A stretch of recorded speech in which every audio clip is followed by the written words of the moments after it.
I come down to see you, and things snowballed for the better from then on. I got a bit more aware of how many times I had the lights on, the doors open, water running. They said to find out if I was paying more for my electricity than I should be. I phoned up my electricity and they said, oh no, you can go to this much cheaper rate. That was a brilliant saving. So between the two, I think I must have saved myself quite a bit of money. That really made me sort of happy.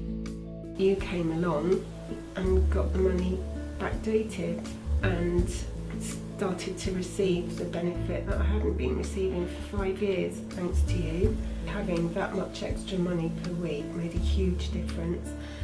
It was like going into a shop and not counting pennies. But also I'll be able to buy my own mobility scooter.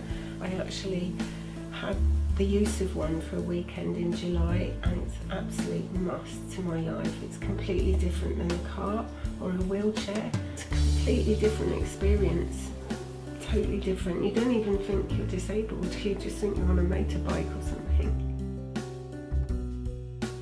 The project itself was really successful, and what it did in the first year was actually save us from a potential debt we predicted around 90,000, and that was reduced right down to less than 10,000. And in fact that has been extended now into the third year. £50,000 we've estimated in housing related benefits. Discretionary housing payments, nearly always successful when we do an application, and that's down to the experience of the talking money officer. 25,000 coming through that point. And what it does mean is that we're looking at tenancies and sustaining tenancies rather than taking action that we don't want to take around arrears, etc. I see talking money going down that path with us, and I don't see any reason why our board won't be agreeing with that because of the value they put on this project. I really appreciate you a hell of a lot of all the things you've done for me, and I really very helpful. I mean, I didn't know anything about all these things, you know. I mean, especially my husband with dementia. It was new to him, it's all new to him. Sometimes he just finds what day it is, what time it is. But I'm there with him to try and remember him what day it is and what have you. There's a lot of work involved. The money problem was my worry, you know, and thought, well, how can I manage? I was frightened really in case they'd come and bailiff me. Lift off my shoulder.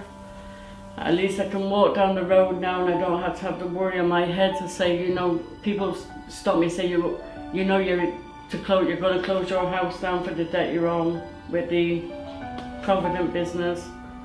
And I thought, how am I going to manage? I thought I was going to end up giving up. I thought, what can I do? Really appreciate it, honestly. I couldn't appreciate it more.